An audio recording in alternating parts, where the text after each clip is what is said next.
आज हम class 10th का एक टॉपिक इलेक्ट्रिक पोटेंशियल डिफरेंस के बारे में समझेंगे। देखिए, पोटेंशियल एनर्जी के बारे में हमने क्लास 9th में पढ़ा था, जो ग्रेविटेशनल पोटेंशियल एनर्जी थी। पोटेंशियल एनर्जी का मतलब होता है स्टोर्ड एनर्जी।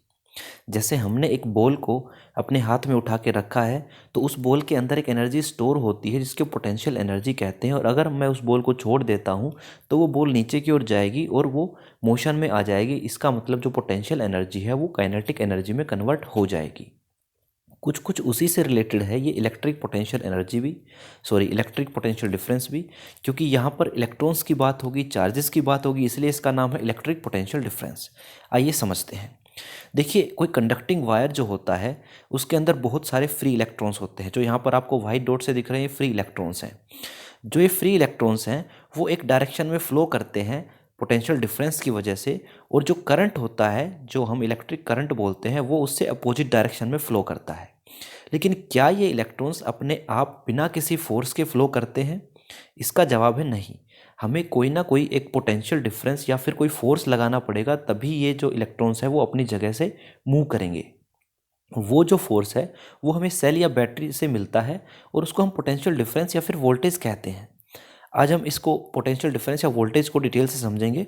उससे पहले हम ग्रेविटेशनल पोटेंशियल के बारे में थोड़ा सा जानते हैं।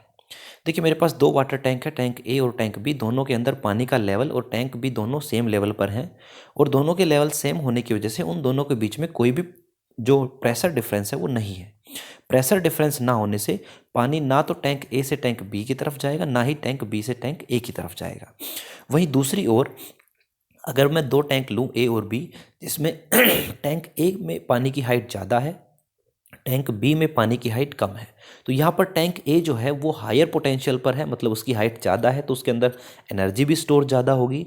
तो पानी जो है वो टैंक ए से टैंक बी की ओर फ्लो करेगा, क्योंकि बी जो है टैंक, उसके अंदर पानी कम था, और नेचर का ये रूल है कि हर चीज़ ज़्यादा से कम की ओर फ्लो करती है। इसी तरह से जो हमारे पास सेल होते हैं, सेल या बैटरी होते हैं, उनके अंदर दो टर्मिनल होते हैं। एक पॉजिटिव टर्मिनल होता है और दूसरा नेगेटिव टर्मिनल होता है। पॉजिटिव टर्मिनल का मतलब होता है कि वो टर्मिनल हायर पोटेंशियल पर है, उसका पोटेंशियल ज़्यादा है।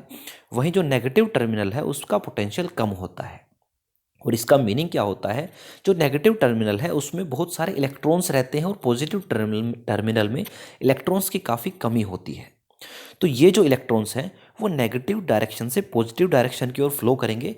जैसे कि पानी ज़्यादा, जो टैंक में पानी ज़्यादा था उस टैंक से कम टैंक में फ्लो करता है, कम वाले टैंक में, उसी तरह से जो इलेक्ट्रॉन्स हैं वो भी नेगेटिव टर्मिनल से पॉजिटिव टर्मिनल्स की ओर फ्लो करते हैं। जैसे कि ये सर्किट डायग्राम दिखाया है आपको, इसमें स्विच जो है वो अभी ऑफ पोजीशन पे है, सर्किट कंप्लीट नहीं है। जैसे ही मैं सर्किट को कंप्लीट करता हूँ, इलेक्ट्रॉन्स फ्लो करना स्टार्ट करते हैं। इलेक्ट्रॉन्स जो है वो सेल के नेगेटिव टर्मिनल से पॉजिटिव टर्मिनल की ओर फ्लो करते हैं, क्योंकि नेगेटिव टर्मिनल के पास इलेक्ट्रॉन्स ज़्यादा हैं और पॉजिटिव टर्मिनल में इलेक्ट्रॉन्स कम हैं। तो ये जो डायरेक्शन है आपको जो दिख रहा है मूव होता हुआ, ये इलेक्ट्रॉन के फ्लो की डायरेक्शन है। वहीं जो करंट है वो इनके अपोजिट, मतलब पॉजिटिव टर्मिनल से नेगेटिव टर्मिनल की ओर जाएगा। तो जो सेल है वो असल में कर क्या रहा है? जैसे मान लो कोई चार्ज है, उसकी अपनी पोजीशन है, उसके ऊपर फोर्स लगा रहा है सेल। सेल के अंदर जो भी डिफरेंस है पोटेंशियल का, वो उसके ऊपर फोर्स लगा रहा है, और उस फोर्स की वजह से जो चार्ज है वो डिस्प्लेस हो जाता है अपनी पोजीशन से, जैसे उसका डिस्प्लेसमेंट है एक्स। तो अगर हम किसी चीज़ के ऊपर फोर्स लगाते हैं और वो अपनी जगह से डिस्प्लेस हो गई, इसका मतलब है कि उस चीज़ के ऊपर कोई ना कोई वर्क किया गया है, और वर्क डन हम जानते हैं फोर्स इनटू डिस्प्लेसमेंट होता है।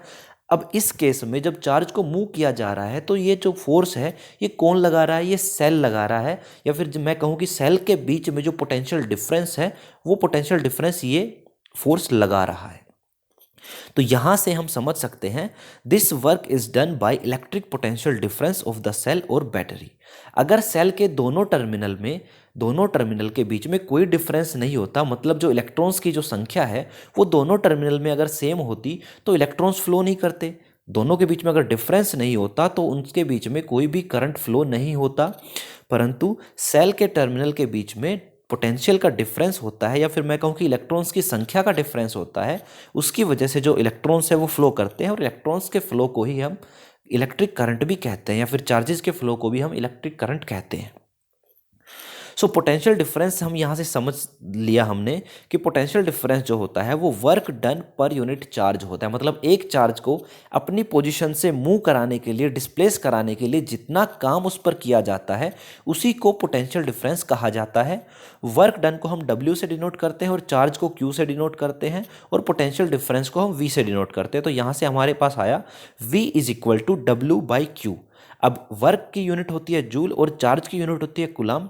तो यहाँ पर जो पोटेंशियल डिफरेंस है उसकी यूनिट आ जाएगी हमारे पास जूल पर कूलम, या फिर इसकी यूनिट को हम वोल्ट भी कहते हैं, जो एक साइंटिस्ट के नाम पर है, अलेक्जेंड्रा वोल्ट, उनके नाम पे इसकी यूनिट दी गई है। तो जो पोटेंशियल डिफरेंस है उसकी ऐसा यूनिट है वोल्ट। इस वोल्ट को या फिर जो हमारा पोटेंशियल डिफरेंस है इसको वोल्टेज भी कहा जाता है।